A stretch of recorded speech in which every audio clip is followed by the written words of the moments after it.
오늘은 마태복음 54절 말씀입니다.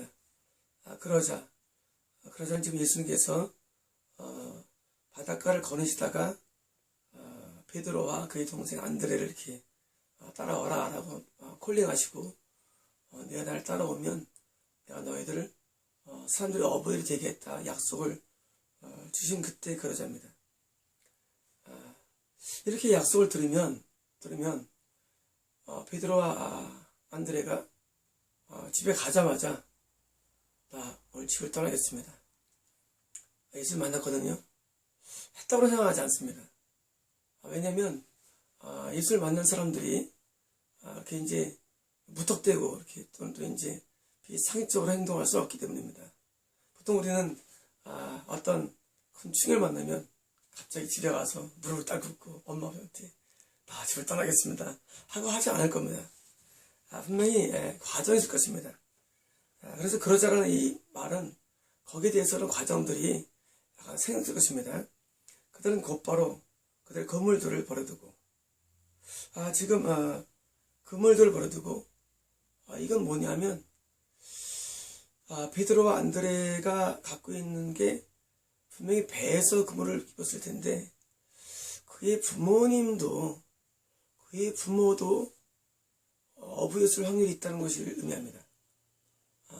그물들을 버려두고 그러니까 그의 부모도 어부였을 확률이 있다라는 생각을 할 수밖에 없는 게 그 밑에 있는 그 야고보와 요한은 배를 버려두고 어쩌면 베드로와 안드레는 배가 없을 수도 있습니다. 배를 이렇게 임대했을 수도 있습니다. 그래서 배가 없을 수도 있는 것이고 또 한 가지는 배가 작았을 수도 있습니다. 배가 왜냐하면 나중에 353마리를 배에 얹은 다음에 되게 기뻐합니다. 353마리 얼마나 양이냐고요? 그게 너무나 많아서 막 기뻐합니다. 보통 우리가 막 기뻐할 정도면 보통 양보다 10배나 보통 이제 한 3배 넘어야겠죠. 그럼 100마리 이하입니다. 여러분 제가 100마리 이하를 제가 봤는데 많지 않습니다. 거기가 크다 하더라도 제가 갈릴리 갔는데 갈릴리에서 큰 고기가 이만합니다. 커야. 보통 이만한 걸 먹습니다. 제가 먹는. 크질 않습니다. 갈릴리는 큰 고기 없습니다. 그러니까 353마리에 놀랄 정도라면 배가 크지 않았다는 것을 의미합니다. 그러니까 그렇게 작은 배라는 얘기는 쉽게 말하면 어부도 다 급이 있는데 부자들은 큰 배가 있습니다. 큰 배가 있고 가난한 사람들은 작은 배가 있습니다. 우리가 이제 이 기업도 큰 대기업이 있고 중소기업이 있고 또 소기업이 있고 점포가 있습니다. 구멍가게가 있습니다. 그러니까 이게 다 급이 있는데 아마 큰 배는 아님이 분명합니다. 353마리에 놀랄 정도라면 그리고 그물을 당겨서 다닐 수 없고 배가 가라앉을 정도라면 배가 작은 배 분명합니다. 다시 말하면 베드로와 이 안드레는 부유한 집은 아닐 겁니다. 그물을 버려두고라는 말이 있다는 얘기는 이것은 우리가 배를 버려두고 할 텐데 그물을 버려두고 얘기는 이것은 배가 작을 확률이 크고 또 힘들 확률도 있다는 얘기입니다. 그물을 버려두고 그물을 따랐습니다. 예수를 따르는 데 있어서 지금 베드로와 안드레가 그물을 버렸다는 얘기인데 베드로는 부인이 있었죠. 장모가 있었고 지금 베드로는 나이가 많습니다. 안드레는 좀 나이가 많지 않습니다. 베드로는 부인도 있고 장모님도 있습니다. 그리고 아버님도 계시고 가버나움에 살았습니다. 역시 장모님도. 그러니까 나중에 베드로 장모가 10병에 시달릴 때 가버나움에 들어가시자 서로 진짜 10병에 또 기록되어 있는데 이것은 베드로가 또 가족이 있고 안드레도 또 동생이니까 부모님이 계신데 그들이 지금 버린 게 뭐냐면 그물을 버린 겁니다. 이러면서 생각할 때 그물 버리는 거 그물 얼마 되겠냐 하겠지만 이것은 그들이 가지고 있는 생계의 수단을 버린 것입니다. 어렵습니다, 여러분. 여러분 아무리 작은 구멍가게를 한다 할지라도 그 구멍가게를 할지라도 자기의 생계를 버린 것은 쉬운 것은 아닙니다. 되게 어렵습니다. 더 나아가서 그러니까 예수님이 어떤 분이냐? 예수님을 따라가면 돈이 생기느냐? 그것도 아니에요. 여러분, 베드로와 안드레가 산 과거도 유복해지지 않았을 확률이 크지만 동시에 내가 이걸 버리면 내가 좋은 직장인, 예수님이 취직이 돼. 그게 아닌 게 예수님은 세금 낼 돈이 없어가지고 베드로야 고기 잡아라. 고기를 잡아오니까 거기서 입에서 한 세겔이 물리쳐서 세금 냅니다. 여러분, 예수님은 여우도 불이 있고 참도 집이 있지만 이제는 어릴 곳이 없도다. 예수님 숙박의 위험성이 있었습니다. 예수님은 그냥 사는 게 잠을 잘 것을 예수님을 산에서 기도 많이 했지만 밤에 이런 예수님의 삶. 나가서 예수님께서는 5,000명이 모였을 때, 남자 5,000명 모였을 때 만약 기금이 있었다면은 빵을 살 텐데 200대는 없어가지고 기절을 베푸십니다. 여러분, 예수님이 가는 곳마다 물질이 풍성했다는 흔적은 없습니다. 예수님도 항상 가난했어요. 자, 지금 베드로와 안드레가 내가 누구를 따라가는데 그 물을 버린 이유가 저긴 더 나은 물질이 있을 거기 때문에 다른 건 아는 분명합니다. 여러분, 예수만이 아닙니다. 사도 바울도 장막을 지었죠. 수입 때문에. 사도 바울도 외투가 없어가지고 갖고 달라고 합니다. 사도 바울도. 여러분, 겨울에 외투가 없다? 참 가슴 아픈 얘기입니다. 외투를 가져오랍니다. 원래 옛날에는 오직 큰 재산 개념이지만, 자, 사도 바울이 만약에 황망에 들어왔다면 사도 바울이 왜 그런 고생하게 있습니까? 사도 바울 헌금만이 안 들어왔습니다. 여러분, 사도 바울이 세계적인 선교사지만 헌금만이 안 들어왔습니다. 그냥 장막을 지으며 생활합니다. 여러분 생각할 때는 예수님을 따르면, 제자가 되면 내게 유복함이 있을 거야 라는 생각을 버리십시오. 여러분, 예수님을 따르면 유복할 것이라는 생각 자체가 미혹인 거 아셔야 됩니다. 여러분, 예수님을 따르면 유복함이 오히려 어렵게 진행됩니다. 일반적으로 서머나교는 굉장히 급변했죠. 환란 가운데 살았죠. 여러분, 물론 필라델피아는 그 정도는 유복했겠지만 예수님을 따른다는 제자가 된다는 것은 우리가 원하고 추구하는 것이 이루어진 것은 아닙니다. 보통 사람들은 그러죠. 보통 사람들은 여행 갔다 온 다음에 자랑합니다. 내가 여행 갔다 왔어. 그런 사람들, 야, 부럽다. 보통 사람들은 어떤 집을 하나 더 사거나 얻으면, 야, 부럽다 합니다. 보통 사람들은 어떤 차를 바꾸면 부럽다 합니다. 우리가 이 부럽다라는 이런 개념과는 거리가 먼 세계가 제자의 세계임을 아셔야 합니다. 여러분, 제자가 된다는 것은 그런 데 대한 관심과 욕망들을 끊는 작업을 말합니다. 그분을 버렸다는 얘기는 그런 데 대한 관심과 욕망이 내가 지금 감소되는 것입니다. 여러분, 아이러니를 말씀드리겠습니다. 분명히 예수님께서는 인자가 올 때 복음이 전 세계에 퍼진다고 약속했습니다. 그렇죠. 예수님이 재림할 때는 복음이 전 세계에 퍼진 상태입니다. 그런데 또 아이러니를 말씀드리겠습니다. 인자가 올 때 믿음을 보겠느냐? 다시 말하면 예수님이 재림하실 때는 거의 또 구원이 없습니다. 여러분, 아이러니 하십니까? 분명히 내가 세상에 다시 올 때는 복음이 천하 만민에게 복음을 전파되리라 라고 약속되어 있고, 동시에 또 뭐냐면 인자가 올 때는 믿음이 없다는 얘기입니다.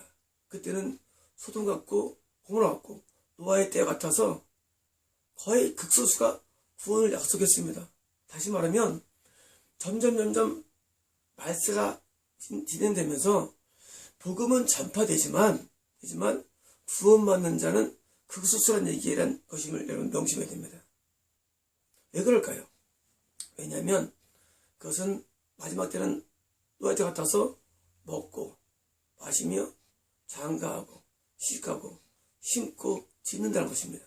뭡니까? 물질의 부여을 말합니다.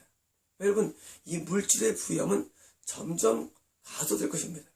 여러분, 요한계시록에서 그 바빌론의 멸망은 이 땅의 부의 멸망이 아닙니다. 그는 음부의 멸망입니다, 여러분. 자, 강해놨죠? 멸망이지, 이 땅은 점점 부유하게 됩니다. 점점 부가 많아집니다. 그것이 바로 참된 복음으로 인한 분을 막는 장애물임을 여러분 아셔야 합니다. 제가 지금 이걸 왜 설명드리냐면, 여러분들이 예수를 믿어도 구원 얻지 못하는 많은 이유들은 그것은 부유함 때문입니다. 여러분, 부자들이 천국 가기 어렵다고 되어 있죠. 왜 못 가느냐? 그 부유함 때문입니다. 부유함에 대한 욕망, 부유함에 대한 탐심, 그 부에 대한 우리의 모든 가치관들이 여러분을 천국에 들어가지 못하는 탐심을 주기 때문입니다. 여러분, 제자가 되기 위해서는 그물을 벌어야 되는데, 사람은 그것이 기업이 작든 크든 간에 다 자기 생계에 대한 그런 아주 강한 집착이 있습니다. 근데 그것을 벌어졌다는 얘기는 지금 이런 부유함에 대한 욕망을 버린 것입니다. 여러분, 부에 대한 욕망을 버리지 않으면 여러분, 주님의 제자가 되기 어렵습니다. 더 나아가서 천국에 들어가기 어렵습니다. 여러분, 부자는 천국에 못 들어갑니다. 왜 못 들어가냐면은 그 부를 소유하기까지 그 사람은 마음이 물질에 빼앗겼던 얘기고, 더 나아가서 부를 가진 다음에는 그 부를 나눠주지 않았기 때문입니다. 여러분, 부를 나눠주지 않은 사람은 천국 들어가기 어렵습니다. 여러분, 말세가 되면은 복음은 전 세계에 퍼집니다. 동시에 말세가 되면은 부유함이 전 세계에 퍼져서 다 반에 부유하게 됩니다. 그런데 구원은 희박하게 됩니다. 그래서 주님이 재림할 때는 믿음을 보겠느냐 말씀하신 것입니다. 믿음이 없습니다. 종교는 기독교입니다. 사상도 기독교입니다. 그런데 뭐가 없느냐? 구원이 없습니다. 그게 말세 현상입니다. 말세에는 전 세계가 복음화됩니다. 근데 구원이 없습니다. 왜냐고요? 그 없는 배후에는 참된 복음도 없을 뿐만 아니라 동시에 이 부유함이 우리 믿음을 막는 것입니다. 프란치스가 교회를 지을 때입니다. 성당이죠. 지을 때 어떤 감동한 사람이, 마을 사람이 이런 돈꾸러미를 갖다 줍니다. 옛날에는 다 이 엽전 형태였죠. 돈이라는 게 금화, 은화들이 있죠. 프란치스가 그걸 받고 그 사람을 축복하지 않았습니다. 날 알아보는군요 하고 축복을 하지 않았습니다. 그리고 그 돈꾸러미를 땅에 묻어버립니다. 나중에 찾았냐고요? 안 찾았죠. 그 죄를 안 찾았죠. 여러분, 신앙의 세계에서 제작하는 그 세계에서 이 물질은 어마어마한 적임을 아셔야 합니다. 여러분 생각합니다. 하늘의 신령함과 땅의 기름짐으로 축복 없어서 축복이 들어갑니다. 여러분 오해하지 마십시오. 예수님을 따라가는 것은, 여러분, 예수님을 따라간다는 것은 내가 예수님에 대해서 모방하고 흉내내는 것입니다. 지금 베드로와 안드레는 예수님의 제자가 된 것이고 그를 따라갑니다. 근데 예수님은 지금 같은 처지입니다. 자, 예수님은 지금 나사렛이라는 동네에 어머니와 동생과 살다가 가버나움으로 이사합니다. 같이 갔을까요, 가버나움에? 아닐 겁니다. 혼자 갔을 것입니다, 가버나움에. 나중에 예수님께서 사회 가실 때 나사렛에서 어머니와 동생이 따라왔었고, 동시에 다시 나사렛 갔을 때 나사렛 동네 이웃들이 비웃는 게 나옵니다. 분명히 혼자 가버나움에 갔을 것이고, 가버나움에 혼자 사시면서 드디어 제자를 부르시는데 지금 예수님도 지금 형편이 좋지 않습니다. 여러분, 예수님 형편이 좋지 않아요. 근데 베드로와 안드레는 예수님을 따라갑니다. 어떻게 따랐을까요? 세리요한 때문이죠. 세리요한이, 안드레는 세리의 제자입니다. 그런데 안드레는 세리를 통해서 저분이 메시아랍니다. 자, 메시아라는 말을 듣습니다. 여러분, 메시아는 뭐예요? 메시아? 이스라엘 사람들이 메시아하면은 다윗 왕의 그 받는 사람입니다. 다윗 왕은 뭡니까? 이스라엘을 다시 왕에 대해서 다시 다스려서 다윗처럼 그런 태평성을 누릴 것이라는 사상이 메시아 사상입니다. 자, 지금 이스라엘 모든 사람들은 뭘 기다립니까? 메시아 기다립니다. 때는 뭡니까? 로마 북정 시대입니다. 로마 그리스도 시대 때는 문화 정치를 해가지고 폭정을 행하지 않았습니다. 근데 로마 때는 폭정을 가합니다. 이 사람들은 굉장히 시달립니다. 세금을 내야 되고 가차 없습니다. 그때 뭘 기다립니까? 메시아를 기다립니다. 메시아가 오면 우리는 잘 살리라. 다윗 왕 시대 때처럼 전 세계를 제패하리라. 그런 욕망이 있을 것입니다. 그래서 안드레는 메시아라고 말을 들을 때 그렇구나 했는데 동시에 세례요한은 이런 설교합니다. 보라, 세상 죄를 지고 가는 하나님의 어린 양이로다. 멘붕입니다. 멘붕이냐면 지금 이스라엘 모든 사람들은 예수님이 메시아가 되어셔서 나를 잘 살게 할 거야. 나를 부욕케 할 거야. 우리나라가 강해질 거야. 라는 그런 생각을 다 갖고 있는데 세례 요한은 안드레나 그 당시 설교를 통해서 예수님은 너희에게 그런 분이 아니야 그겁니다. 그런 분이 아니고 세상 죄를 지고 가는 어린 양으로서 고난당하는 그리스도를 묘사한다는 것입니다.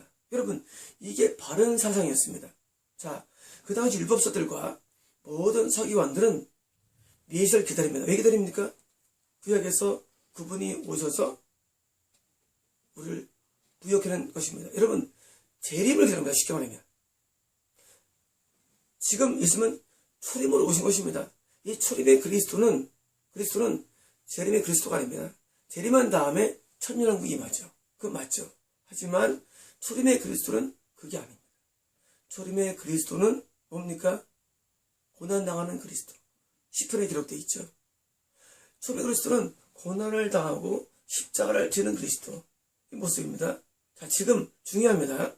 지금 안드레가 뭘 알았냐면 중요합니다. 안드레가 뭘 알았냐면 예수님이 메시아임을 알았고 동시에 안드레는 이 메시아가 바로 나를 구원하기 위해서 십자가에서 대속하는 것을 어렴풋하게 알았을 것입니다. 여러분, 이게 중요합니다. 여러분, 예수를 믿고 지금도 예수를 믿으면 예수님 메시아이기 때문에 내가 뭔가를 줄 거라는 것은 재림 이후임을 아셔야 합니다. 여러분, 지금 똑같습니다. 여러분, 똑같은데 예수님 당시에도 사람들이 예수님을 메시아로 부르기 때문에 내가 예수를 믿으면 분명히 뭐가 나에게 주어져. 이거는 모든 사람들의 사상이었습니다. 그런데 세례 요한을 통해서 안드레가 뭘 배우냐면 보라, 세상 죄를 하는 어린 양이를 통해서 그것이 아니라 고난당하는 그리스도를 어렴풋하게 깨닫게 됩니다. 그리고 안드레가 받아들인 메시아는 재림 후의 메시아, 다시 말하면 천년 왕국을 통해서 우리가 왕노릇하는 메시아가 아니라, 다시 말하면 구약 내내 그분만 오시면 기다려서 내로 말미암아 뭔가를 주는 메시아가 그 메시아가 아니라 바로 고난당하는 메시아임을 안드레는 알게 됩니다. 그래서 안드레는 액자로 숨겨나가게 됩니다. 나중에 여러분, 메시아를 받아들일 때, 예수님을 이해할 때에 여러분 또 똑같다는 사실입니다.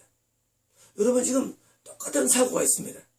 예수님 당시에도 메시아가 오면 나중에 이제 베드로와 아니죠, 요한과 그리고 야고보가 어머니가 와가지고 예수님 판결하시면 좌우정 우의정 집사하고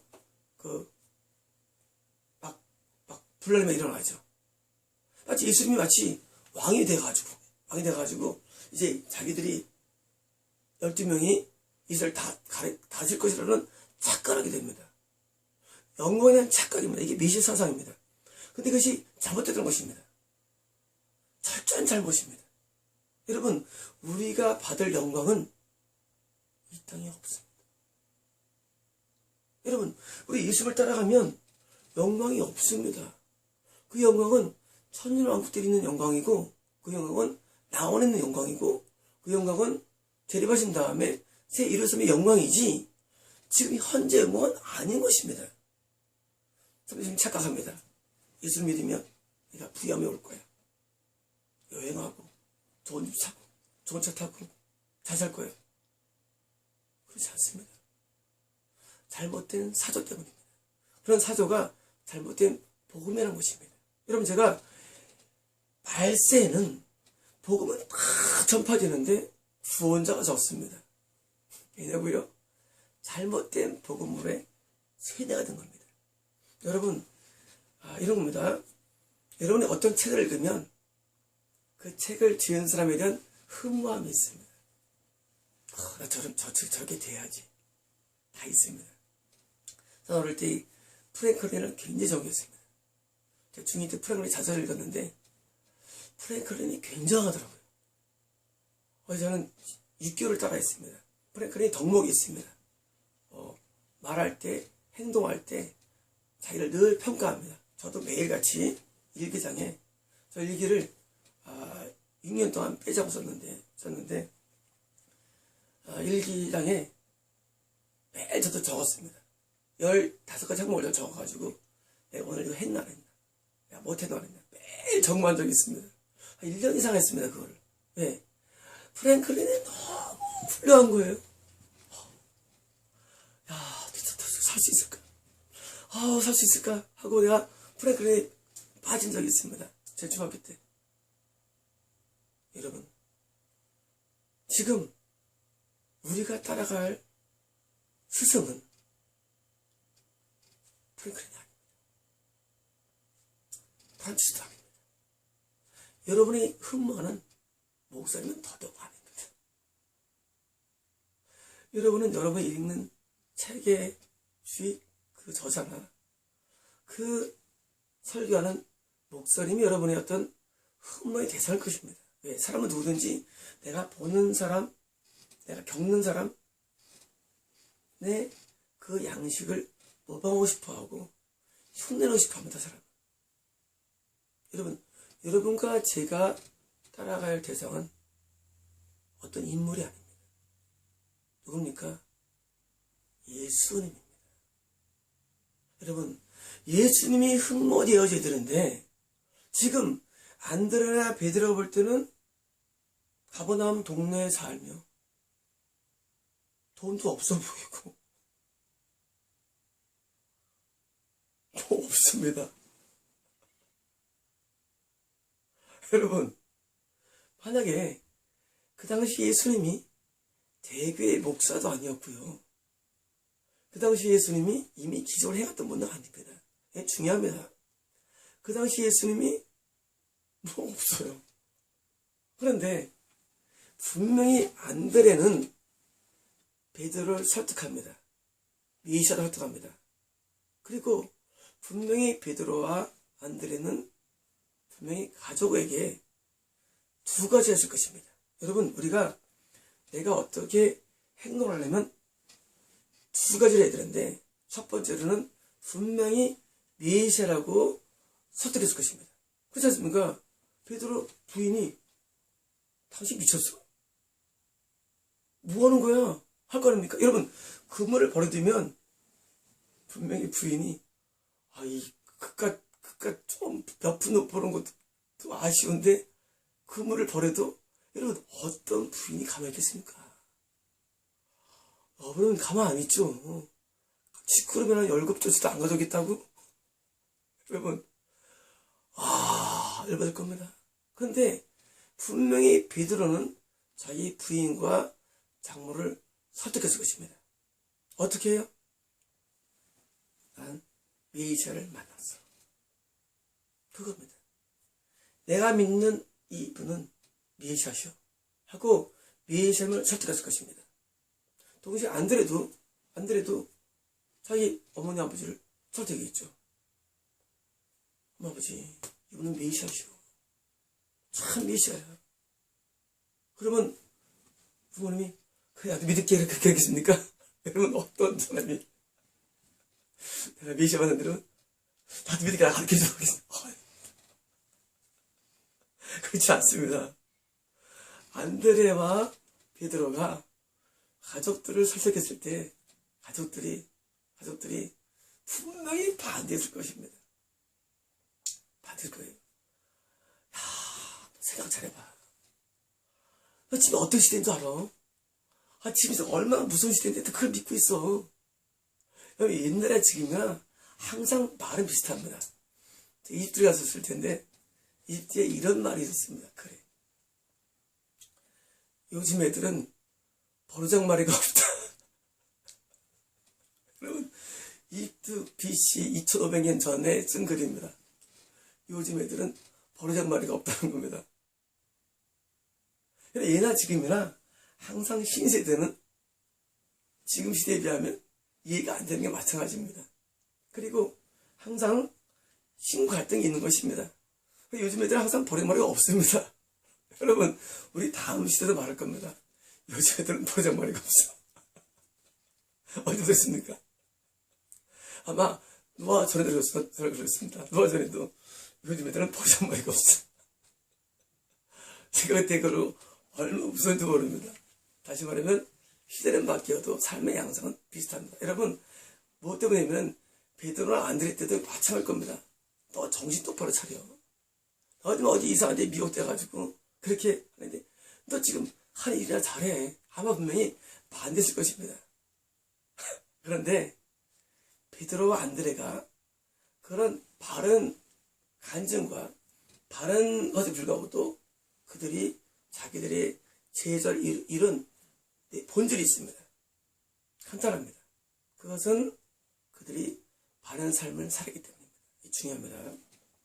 여러분 바른 삶을 살면서 행동에 바르면서 효도하고 음란하지 않고 거짓말하지 아니하고 탐내지 아니하며 미워하지 아니하며 그리고 잘 사는 사람이 어떤 결정을 내리면 반대하지만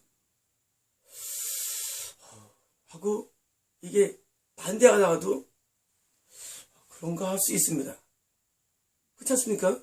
여러분의 가족 가운데 누가 어떤 결정을 내렸는데 원래 걔는 막 술망난에다가 아주 그냥 개차본 인생이면 그가 아무리 열변을 토한다 할지라도 미소랍니다.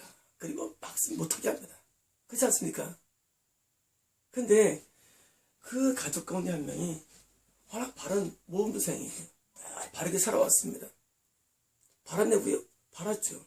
안드레는 세례요한의 제자입니다. 그럼 세례요한은 뭐 가르칩니까? 세례요한은 맨날 회개를 가르칩니다. 세례요한 같이 죄를 지적하면서 심지어 세례요한은 그 당시 헤롯의 죄를 지적하고 여러분 그렇게 죄를 지적하는 교회에 다니면 항상 좌불안석입니다. 여러분 죄를 지적하는 교회에 다니면 항상 불안합니다. 제 옛날에 다니는 교회 가운데 한 교회가 그런 교회였는데 그 목사님이 아주 예언이 강한 분이었습니다. 무슨 뭐 대학부 청년부 한 200명 됐는데 목사님이 강단에 쓰시더니 계속 얘기를 합니다. 그 새끼 언제 사람 돼야 되는데 교만해가지고 그놈 하는데 제가 뒤에서 앉았었는데 가만히 제 얘기예요. 그분은 원래 그런 자진욕을 잘합니다. 자진욕 쭉 합니다. 원래 그분은 탁월하십니다. 여러분 세례요한도 똑같습니다. 세례요한이 성도들이 오면 세례요한이 여러분 한동안 평안하셨죠? 여러분 이걸 배우겠습니다. 아닙니다. 여러분 세례요한은 성도를 볼 때 뭐합니까? 이 새끼들이 어서 그런 남의 걸 토색해 이 자식아. 이게 아주 그냥 이게 이 새끼, 분명히 세례요한은 분명히 정도는 다르지만 분명히 여러분한테 보입니다. 이런 것들이. 옛날에 6개월 전인가 어떤 분이 저도 오셨는데, 제가 그분 손을 여기 얹었는데, 죄가 보입니다, 여러분. 여러분, 신령한 사람은 보이면 안타깝게 성이 안 되기 때문에. 그래서 이 안드레는 그런 교회에 다닌 겁니다. 안드레는 아마 그런 세례 요한을 말미암아 굉장히 안드레가 삶이 건실해질 겁니다. 여러분, 좋아하지 마십시오. 여러분, 교회에서 위로받습니까? 미친놈. 여러분, 그런 거 하지 마십시오. 여러분 교회에 오시면 그럴 겁니다. 내가 죄를 지으면 다 떠날 거야. 여러분, 지옥 가는 게 좋습니까? 죄 지옥 당하고 그래도 아프게 났습니까? 회개 못할 망정. 지금 상 미쳤습니다. 목회를 하면서 성도가 떠날까봐 죄를 지적 안 합니다. 자꾸 죄를 짓고. 여러분, 교회에서 왜 시키면 강의가 없는지 아십니까, 지금? 자기가 죄를 짓기 때문입니다. 정말입니다. 여러분, 음란하지 말라고 말할 때는 자기가 음란을 끊어야 됩니다. 그렇지 않습니까? 여러분, 탐지 말면 자기가 탐심을 끊어야 됩니다. 내가 탐심인데 어떻게 탐심 말을 말합니까? 그러니까 교회에서는 시키면 강의가 없는 겁니다, 지금. 여러분, 계명 설교 듣습니까, 여러분? 못 듣습니다. 왜 못 듣냐고요? 본인이 하니까. 그러니까 여러분, 교회에서는 떠날까봐 또 그 설교 안 합니다. 그리고 뭐 합니까? 위로 설교합니다. 이렇게 봅니다. 장로님들 모여서, 목사님, 일주일 내내 오래 시달립니다. 세상에서. 교회라도 와서라도 우리가 좀 여기서 좀 안식을 해야 되는데, 목사님 제발 우리 좀 살살 다뤄주십시오 하고 제의합니다. 그럼 목사님이, 저도 압니다. 저도 과거에 직장 생활할 때 얼마나 힘든 거 압니다. 그래서 설교하겠습니다 하고 설교에 타협을 합니다. 하는 없습니다. 뭐합니까? 타협합니다. 이게 여러분들의 교회의 실상입니다. 여러분, 여러분의 교회 실상은 그 타협된 설교를 듣습니다. 하나님 안 계십니다. 근데 안드레는 세례 요한이 당시 정치 지도자자, 당시 왕을 말하면 끝난 겁니다. 근데 헤로드 왕과 왕비 비리를 고발할 정도로 세례 요한은 눈에 뵈는 게 없는 사람입니다. 선지자로서. 당연히 그 온 회중들을 향해서는 낱낱이 죄를 까발 겁니다. 까발 겁니다. 그래야만 회개할 수 있기 때문입니다. 그러면 선지자가 뭡니까? 나단은 작죠. 다윗은 크죠. 나단은 저기 때문에 작더라 해서 왕이 화내면 나단은 축청입니다. 바로 죽는 겁니다. 근데 나단은 다윗의 죄를 지적합니다. 세례 요한이라는 선지자의 교회를 다니면서 안드레는 분명히 굉장한 삶의 변화가 있었을 것입니다. 그리고 그 변화를 베드로가 알았을 것입니다. 왜냐면 안드레가 베드로를 전도했기 때문입니다. 그리고 안드레와 베드로의 삶의 변화를 보고서 분명히 베드로의 부인과 장모님과 안드레의 어머니 아버지가 흡족했을 것입니다. 그런 상태에서 안드레가 예수님, 나 세례요한 교회를 했잖아요. 나 이제 예수님 만났어요. 메시아 만났어요. 하니까 너무 청천벽력이죠. 가족 입장에서는. 병격이지만 지금 너무나 준수한 삶을 산 안드레와 베드로 모습에 몇 명이 여기 있지만 못 막은 것입니다. 여러분, 안드레와 베드로가 그물을 버릴 수 있는 배경은 단순한 결단이 아심을 아셔야 됩니다. 여러분, 그물을 버리고 예수님의 제자로 그분을 따라간 배경에는 지금처럼 바른 신앙감과 바른 삶이 있는 것입니다. 여러분, 예수님의 뒤를 따라가는 것 필수입니다. 그렇지만 이 배경에는 두 가지 있어야 합니다. 지금처럼 예수님에 관한 바른 사고가 있어야 됩니다. 여러분, 내가 따라가야 할 예수님의 길은 무효함이나 형통함이나 번성이 보자는 것이 아닙니다. 여러분, 이 길은 십자가의 길입니다. 여러분, 이 길은 예수님처럼 고난당하는 길입니다. 여러분, 핍박을 받는다고 되어 있습니다. 예수님을 따른 자는 핍박을 받고 영생을 받지 못하고 없다고 되기 때문에 핍박이 따라옵니다. 여러분, 고통스럽습니다. 그러나 참된 길입니다. 그러나 동시에 이처럼 바른 삶이 나를 증명해 줘야 됩니다. 여러분, 바른 삶이 여러분을 증명해 줘야 됩니다. 여러분이 내가 지금 믿는 게 바르다는 증명을 해야 됩니다. 여러분, 하나님 믿는 거는 여러분 그냥 누가 어떤 그냥 설명 잘하면 하면 빠지지 마십시오. 요한계시록 모르는 사람이 요한계시록 설교하고 있고 성경을 보면 설교하는 겁니다. 여러분께서 어떤 세미나나 어떤 설교 들을 때 혹하지 마십시오. 대부분 미혹입니다. 제가 이 말씀 왜 드리냐면 여러분들은 성경을 잘 모르기 때문에 확 빠져버립니다. 여러분 그렇습니다. 책을 한 권 읽은 사람은 배는 게 없습니다. 저는 책을 수천 권 읽었습니다. 여러분 책 한 권으로 읽은 사람이 가장 무식한 것처럼 여러분의 교회 생활 하다가 어떤 특별한 세미나나 어떤 특별한 얘기를 들으면 여러분 쭉 그 얘기에 흥분하지 마십시오. 여러분 그것을 점검해야 됩니다. 여러분 말세에는 거짓이 많습니다. 지금 안드레와 베드로는 참된 예수를 만나고 그분의 제자가 됩니다. 그러나 지금은 참된 메시아 예수님이 아니고 거짓된 복음으로 여러분을 자꾸 유혹하는 시대에 살고 있습니다. 지금 예수님 당시에도 이런 게 많았습니다. 여러분 다행히 안드레와 베드로가 참된 예수를 만나서 훌륭한 놀라운 길을 갔지.